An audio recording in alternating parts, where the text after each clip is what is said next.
અને હવે અમે તમને બે ઘટનાઓ વિશે જણાવીએ કે જે ગીર સોમનાથ અને અમરેલીમાંથી સામે આવી છે અને આ ઘટનાઓએ હવે ચર્ચા જરૂરથી જગાવી છે। જાફરાબાદના ધારાબંદર નજીક દરિયામાંથી એક સિંહણનો મૃતદેહ મળ્યો છે।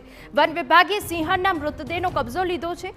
એ સિવાય ઉનાના ખત્રીવાડા દરિયાઈ ખાડીમાંથી સિંહબાળ ફસાઈ જતા રેસ્ક્યુ કરાયું।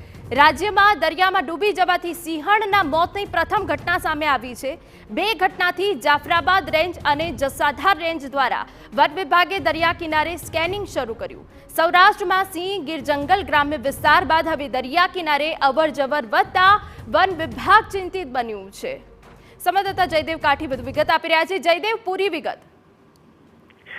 અમરેલી અને ગીર સોમનાથ જિલ્લાની જે દરિયાઈ બોર્ડર છે, ખાસ કરી ત્યાં બે ઘટના બની છે, જેમાં એક ખત્રીવાડા વિસ્તાર છે, ત્યાં જસાધાર રેન્જ દ્વારા એક જે સિંહબાળ છે તે દરિયાકાંઠે ખાડીમાં ફસાયું હતું, તેનું રેસ્ક્યુ કરી અને રેસ્ક્યુ ઓપરેશન કરી તેમને બચાવી લેવામાં આવ્યું છે। આ સિંહબાળ છે તે વિકડું પડ્યું। બીજી ઘટના જાફરાબાદના ધારાબંદર દરિયાકાંઠાની છે, જ્યાં સિંહણ છે તે દરિયામાં ડૂબી જવાના કારણે તેમનું મોત થયું છે, જેના કારણે વન વિભાગ પણ ચોંકી ઉઠ્યું છે, કેમ કે રાજ્યમાં પ્રથમ વખત દરિયામાં ડૂબી જવાથી સિંહણનું મોત થયું છે। સિંહો ગીર જંગલ છોડી અને ગ્રામ્ય અને રેવન્યુ વિસ્તાર સુધી પહોંચ્યા હતા, ત્યારબાદ હવે દરિયાકાંઠા સુધી પહોંચ્યા છે ને દરિયામાં ડૂબી જવાથી આ સિંહણનું મોત થયું છે, જેના કારણે વન વિભાગ છે તે આ દરિયાકાંઠા જે કોસ્ટલ વિસ્તાર છે ખાસ કરી ત્યાં સ્કેનિંગ કરી રહ્યું છે। અન્ય સિંહબાળ કે અન્ય તેમનું કોઈ ગ્રુપ છે કે કેમ તેને લઈને તપાસ કરી રહ્યા છે ને આ સિંહણ છે તે કયા વિસ્તારમાંથી આ દરિયાકાંઠે પહોંચી હતી તેને લઈને અલગ અલગ દિશામાં છે તે તપાસ હાથ ધરવામાં આવી છે, પરંતુ દરિયામાં